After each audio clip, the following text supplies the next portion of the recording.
folks, and welcome back to another episode of your Brains Coach podcast.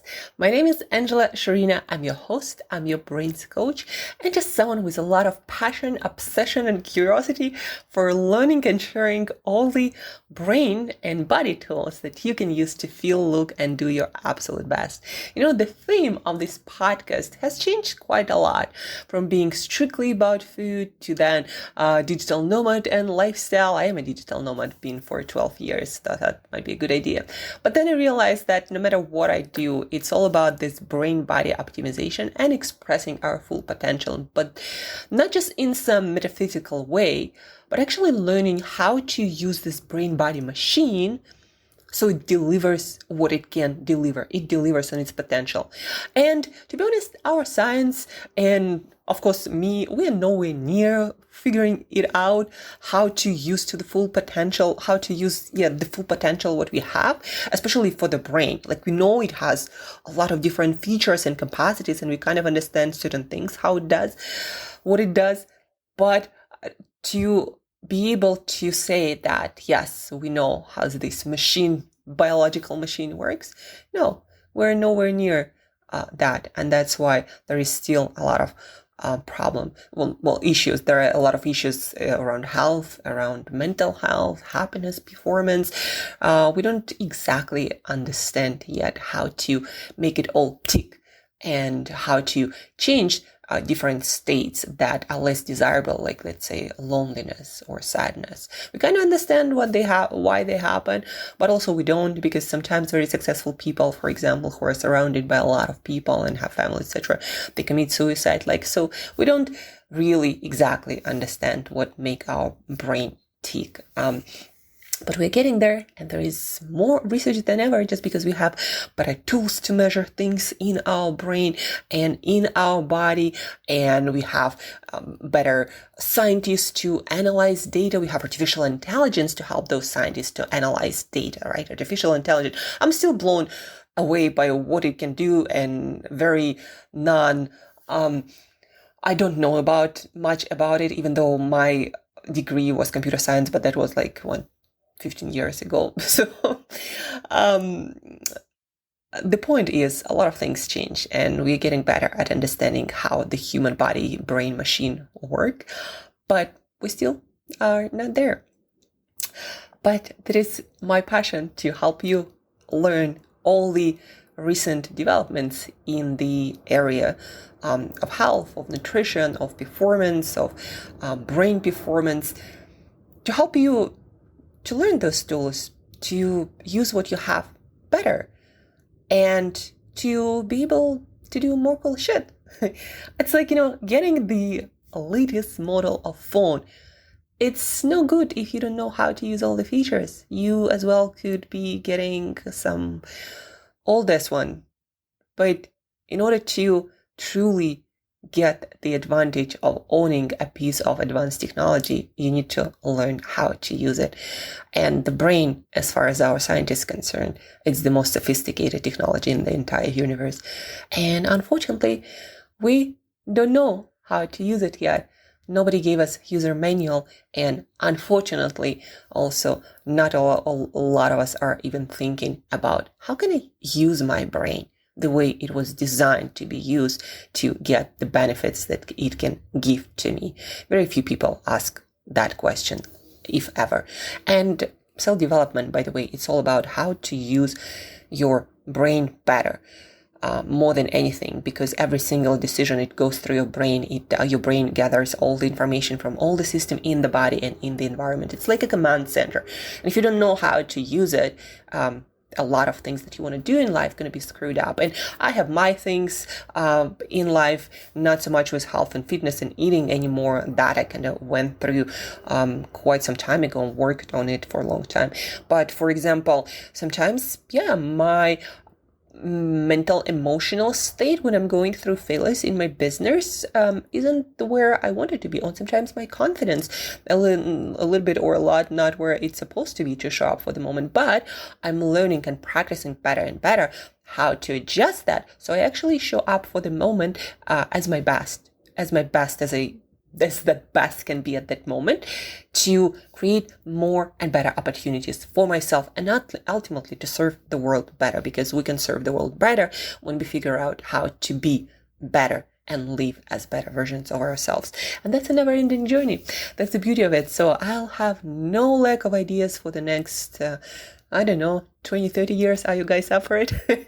Just curious. If you're up for a journey of 20, 30, 40 years with this podcast, then stay tuned. I'm going to be with you.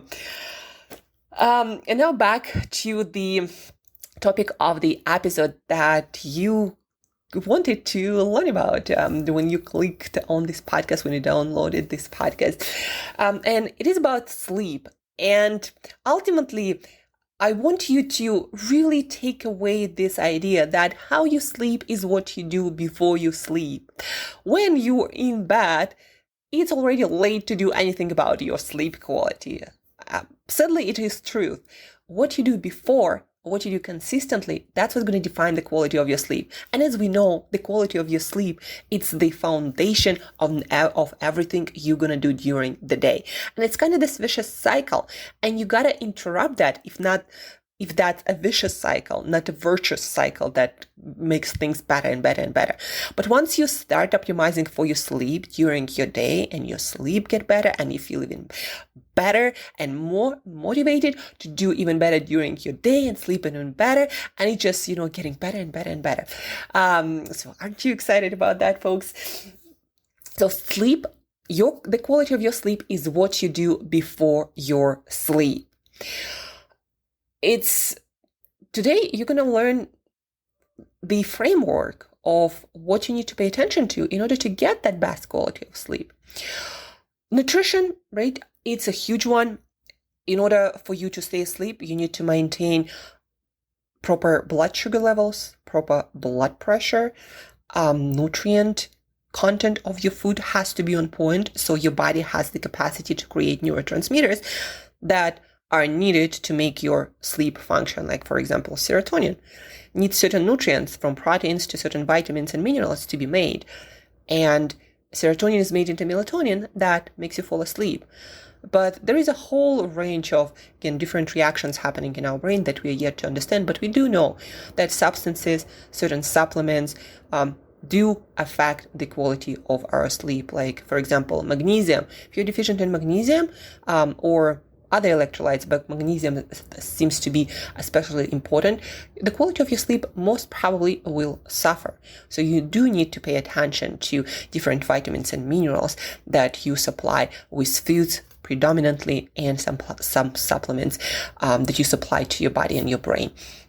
More nutrition. We did podcast on Wednesday, brain body nutrition, food groups that you need to pay attention to, and things that you most probably need to supplement with. So please download that episode we did on Wednesday and listen to that on the piece about nutrition. But remember, nutrition will affect your blood sugar levels. Nutrition will affect your blood pressure. Nutrition will affect your brain chemistry. Nutrition will affect a lot of things related to sleep, like inflammation levels, for example. Also important for your sleep quality, right? So nutrition, if you don't pay attention to that and it's all over the place, your sleep is also going to be all over the place. Your mental health, your productivity, your energy levels are also going to be all over the place. So nutrition. Then next thing, you got to look into your light routines, specifically light in the morning when you wake up, as soon as you wake up, and light at night before, a couple of hours before going to bed. So light in the morning, you need to get outside for 5-10 minutes if it's bright. That's what Andrew Huberman recommends, the favorite neuroscientist of the entire online world. But he's from Stanford, really good scientist and science communicator. So that's what he recommends, get outside as soon as possible when the sun is out at 5-10 minutes. And by the way, he doesn't just recommend it.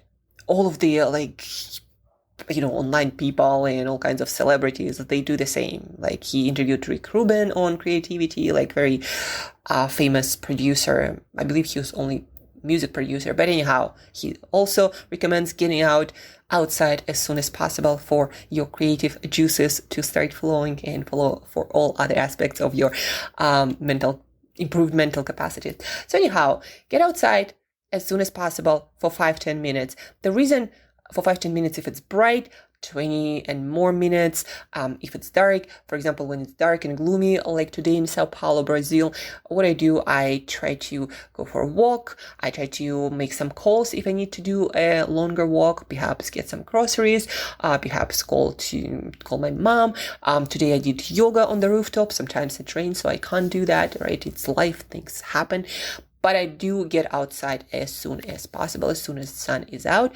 What it does, it gives a signal to your brain. This is the beginning of the day, and your brain can only get the signal through your eyes, because this is the only part of your brain sticking out into the real world. Otherwise, your brain is in this black box and it has no clue like what's happening outside. But your eyes have these receptors to distinguish between different light waves. And when your eyes, those receptors, accept or receive certain light waves, they're like, they tell your brain, well, there are chemical and also electrical reactions happen, and they tell your brain that this is morning, and in approximately 14 to 16 hours, you're going to be going to bed. So there is a lot of different neurotransmitters starting to be released. Specifically, we want to focus on serotonin that later at night will be made into melatonin to make you fall asleep. So that is a crucial practice, again, to empower, to boost your neurotransmitters like serotonin, but also dopamine, others to be released for you to be very functional during the day and to fall asleep at night. It's kind of like turning on your brain when you expose yourself to natural light, and it can't happen if you don't do that. Light inside has much less capacity to do so. There are windows, there are different, protective shields. Also, it just doesn't fall into your eyes in the same way. Like, especially even if you go outside, if you're in a shadow, it's already not that great. So try to go somewhere where the light doesn't have any interference to get into your light. For sure, do not wear sunglasses or like hat that cast a shadow all the time over your eyes. So that light signal is very important to tell your brain that it's daylight, and in 14 to 16 hours, we're going to be preparing you for sleep. So that's the idea. That's the first step you want to do in the morning to ensure your late night falling asleep that goes smoother and faster. And then light at night. That's the second part of your light routine. A couple of hours before going to bed, you do your absolute best. From my experience, folks, I sometimes go out at night, and sometimes it's very close to my bedtime. I go to bed like 9 p.m. People laugh at me. They're like, you're a kid. Well, I wake up at 4:30 at 5. I'm just an early person. But I don't compromise my sleep. I go to bed again at 9 p.m.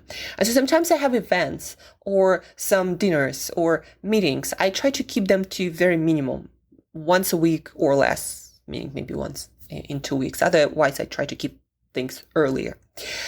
And so when I go out and I get that bright light exposure in a restaurant, getting back home through corridors, through halls, through elevators, bright lights from different street lights or shops, what happens when I get back home and I get to bed on time, I cannot fall asleep on time. Usually I hit the pillow and I'm asleep. That's how it happens. When there is this bright light exposure, when I go out to meet someone, or when I sit at home and for some reason there was, I travel as a nomad a lot. And so sometimes I expose my eyes to that are bright artificial light because I was traveling and I didn't get back home and I didn't figure out the lighting solution yet. And so when I get this bright light exposure an hour or even less before bed, it takes me like an hour to fall asleep. And so I hear from a lot of clients I worked with, when I get to bed, I can't fall asleep. And one of the big reasons is because you expose yourself to a lot of bright light. Bright light has to be about like 40, 50 LUX or less if you can. And you can measure it with light meters on your phone. And for sure, if you are somewhere out and you are at a store, doing groceries, you are in a hallway and it has bright lights. Almost all elevators have bright lights. Maybe your bathroom has bright lights. Almost all bathrooms have horrible light for sleep, and they don't have like a fluctuation or a dimmer. So use a candle in your bathroom. I use my phone, like it also has orange tinted mode for night. Don't forget all of the screens, right? And I just put it against the wall, and there is like small light in my bathroom, and that's all I use, because otherwise like all the lights are just too bright. So I want to give you this information because be aware that, and it's not my invention, Samer Khattar, one of the leading researchers on circadian biology, or basically on our 24-hour cycle, his home is like a cave. He says he's who's popularizing this idea about light and how important it is for this 24-hour cycle. And so at night, it has to be dark. So your brain, through your eyes, get the idea that it is time to sleep. Light is one of the most powerful stimulators to your brain, telling it it's time to be awake. So be aware of that. And if you're having troubles falling asleep, it takes longer, then organize your environment. And if you need advice, if you need tips, feel free to reach out, angela@brainbreakthroughcoach.com, or on my social media, my Instagram, Angela Brain Body Coach. So reach out. I'll give you all the tips what you can do in your specific environment without major reinstalling of lights. Or if you're a digital nomad, you don't really have this capacity, right? What to do? I have like so many tricks you wouldn't believe. I use pillowcases on lamps, and sometimes when the owner comes back and I forget to readjust the environment, he's like why is this pillowcase on this lamp? Like, well, it's what it is. I'm weird. Too long to explain, right, to most people. So light. Morning light at night, and don't forget artificial light from your screens. Make sure you have all the apps installed that dim the light, that make it orange and red. Red light seems to be so much friendlier to your eyes. The next step, we talked about nutrition. You listened to this episode we did on Wednesday. Don't forget about that. We talked about light. Substances are very, very, very important. By substances, I mean food, alcohol, caffeine, mostly. Food, 3 hours before bed, 2-3 hours, depending how big your meal was and how hungry you get after. But anyhow, 2-3 hours before bed, that's when you want to finish all of your major food. The reason being, your body has to release growth hormone. It, for some reason, doesn't happen all that much if you are digesting your food. And this one is important for a lot of different purposes, for recovery and in some cases growth of your tissues.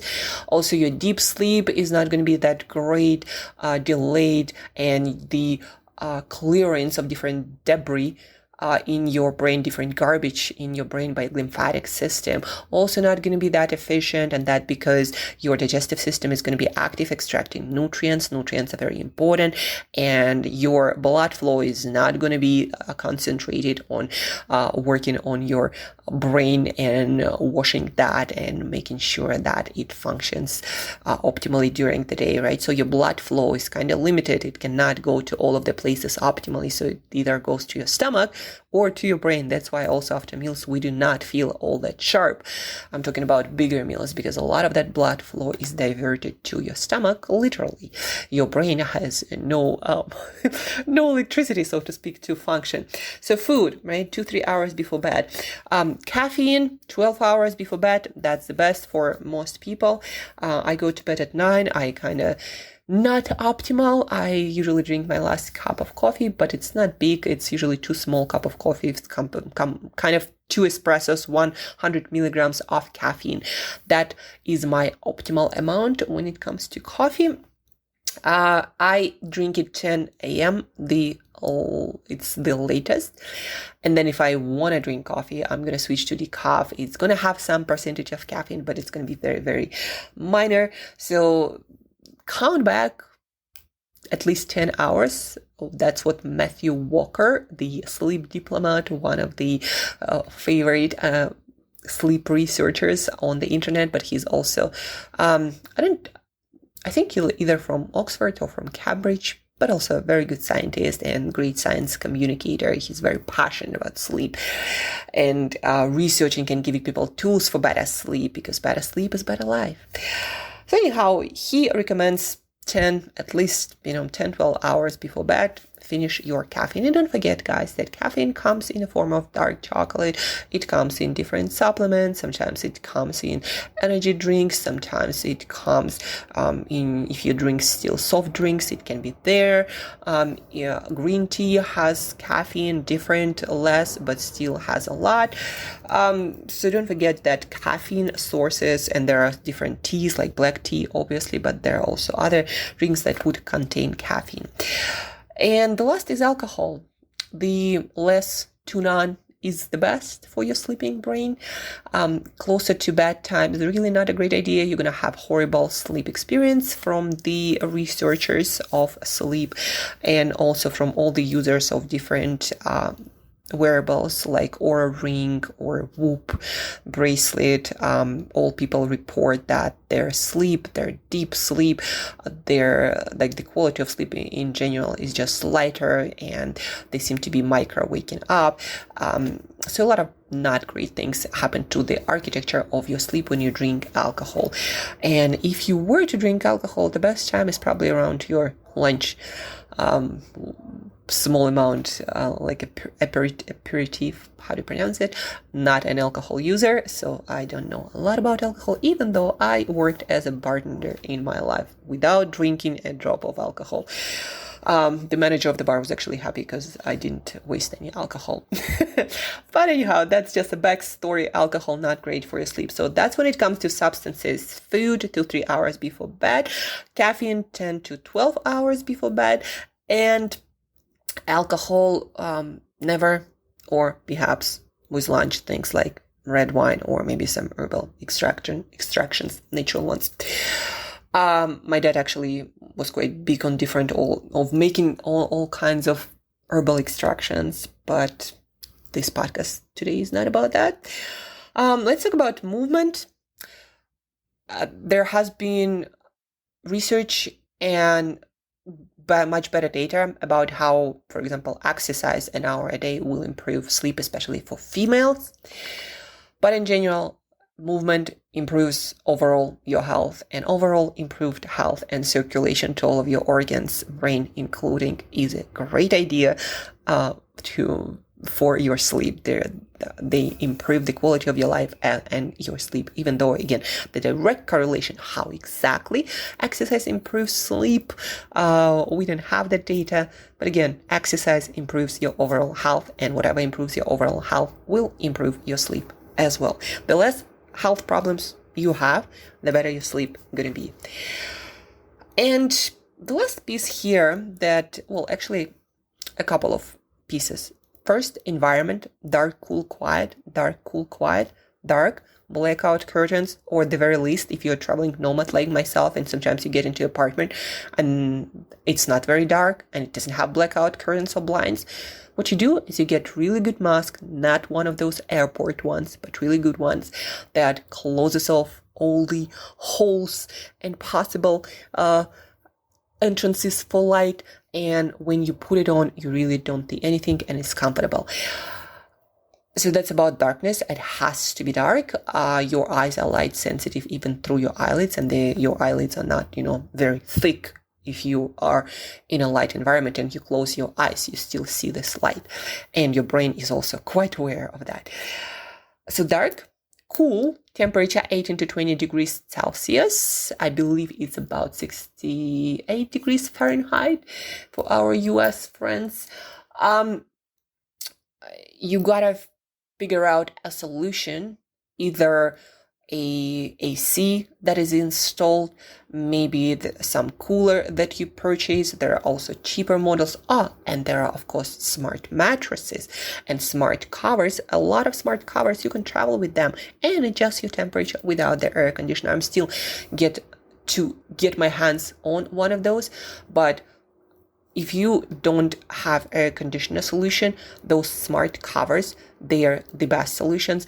And a lot of them are quite economical models, and there are a lot of brands that do, cheaper if you don't want to invest necessarily $500 or $1,000 into really sophisticated cover. Then there are solutions, I believe, from like $150 to $300. And again, air conditioner also works just fine. Get good cover, get air conditioner on, and sleep really deeply. The temperature of your environment, again, research showed not one time, and they did all kinds of crazy experiments with like water suits, trying to change temperature in people's feet and body and core and head. And so temperature does affect a lot the quality of your sleep. So cooler is better. And when you're hot, your sleep gonna suffer. So if you're hot or you might think that it is warmer than ideal, your sleep will most probably suffer. And then quiet noise will wake you up. Your brain is always listening. Your brain's primary purpose to keep you safe, to keep you alive. And guess what? Any kind of noise means that there is something happening in your environment that potentially can endanger you. So your brain is always listening. That's why use earplugs. Or if you have a really quiet room and your windows or whatever, the solution is to close you off from reality. If it's soundproof, perfect. Sleep there. As a nomad, I always have my earplugs. It's, the solution that protects you from unexpected things in the environment. So dark, cool, and quiet. That is very important, and take care of it because this will affect your sleep. Stress management. Another small topic I'd like you to consider. If you're experiencing a lot of stress and you don't manage it with different cognitive behavior technique, with different technique that you do with your body, like cold exposure, hot exposure, yoga, foam rolling, certain relaxation techniques, certain visualization techniques, certain breathing techniques. If you don't do any of that and you have a lot of stress in your life, that's going to affect your sleep. Your brain going to be racing, trying to solve the problems. Your inflammatory marker is going to be elevated, and that also going to make your sleep shallower, because that is kind of a signal that you are somewhat in danger for your brain, for your body. And so your sleep is going to be shallower.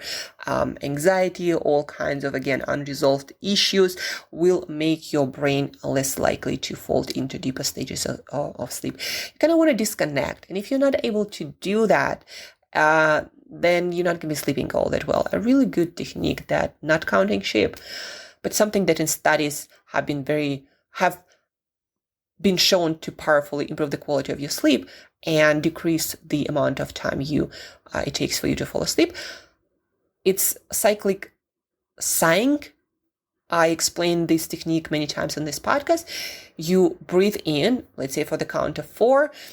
At the end, you make this additional small inhale to really feel in your lungs, like, right? And then you breathe out as long as possible. I try to keep my lips together, so my breathing out rate is slower. So it sounds like this. Listen, guys. And then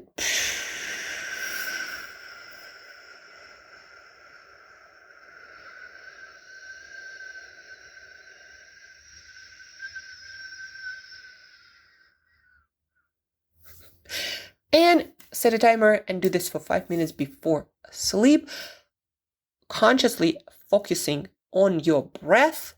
And whenever thoughts come up, just get back to your breath, get back to it, do it for 5 minutes. And I guarantee you, if you do it, putting your intention into it, really working on it, not thinking, it's just some weird thing. With intention, done, you'll fall asleep faster, you sleep better and deeper, and your mind will not race all that much at all. But of course, long term, you got to figure out how to do other stress management techniques, and not just stress management techniques, but managing your time, your emotions, your self-talk. And there are great tools for all of this. No lack of research or toolkits these days, folks. And that's about it. I'm not going to be summing it all up. It was a lot. Well, just want to mention nutrition, movement, environment, dark, cool, and quiet, a light in the morning, light at night, substances, stress management, all of this matters. For our nutrition episode, listen the episode we did on Wednesday. Re-listen to this episode for specific on anything that you feel is suboptimal in your sleep routine. And just remember, sleep, great sleep, is all about what you do consistently before that sleep. It has very little to do with actual time in bed. Just remember that. And if you start struggling with sleep, don't think about why my sleep is broken. Think about what can I improve in the environment that I can control to make sure that my body and brain have everything they need to create a great sleep experience. So ask yourself that question again. What you can change in your routine, in your environment you do before sleep, and then track the quality of your sleep. And you don't have to have, wearables to track your sleep. You can just, the quality of my sleep, I woke up that many times. It took me that much time to fall asleep. And when I woke up, I felt that way. That's these three aspects. Then change your environment. And in 3-4 days, again, ask yourself, how much time did it take me to fall asleep? And how many times I woke up? And when I woke up, how did I feel? And also, I forgot one very important thing, folks. Regularity of your sleep is a huge factor. Going to bed and waking up on the same time. It's the best sign for your brain. Like when you go to bed and wake up on the same time, that this is the time we sleep. And your brain kind of counts the amount of time in between. And all of our cells and in our brain, there is a special time center. So your body, your brain, they do know how to maintain timing. And if you do things on the same time, that includes also food, your body and brain will be so much better equipped to handle your sleep, your food, and anything else you're gonna do, be that work or fun and exercise. Thank you guys for tuning in, for listening. I've been rambling for a lot. I start even forget how to pronounce words. But thank you for listening. Thank you for tuning in. Optimize your sleep environment. Your sleep quality is the quality of your life. Stay tuned for a guest episode on Monday. You'll love it, especially late bloomers. We're going to have a special person. You might know her, and she's a late bloomer. She's also very successful, and she talks about corporate culture. So there's going to be a lot of interesting stuff. So stay tuned on Monday. Optimize for great sleep right now and keep it consistent. If you have any questions, reach out. Also share so more people learn about all these cool tips and tricks and tools. Please do share. Press that button. Share it on WhatsApp, on Instagram stories, on Facebook, in text messages with at least one person. Please do me this favor and have an awesome weekend. Recharge to have a hell of a week ahead. It's all about the work we do before. That's how results after are created. You'll hear from me very soon, folks. Have an amazing weekend.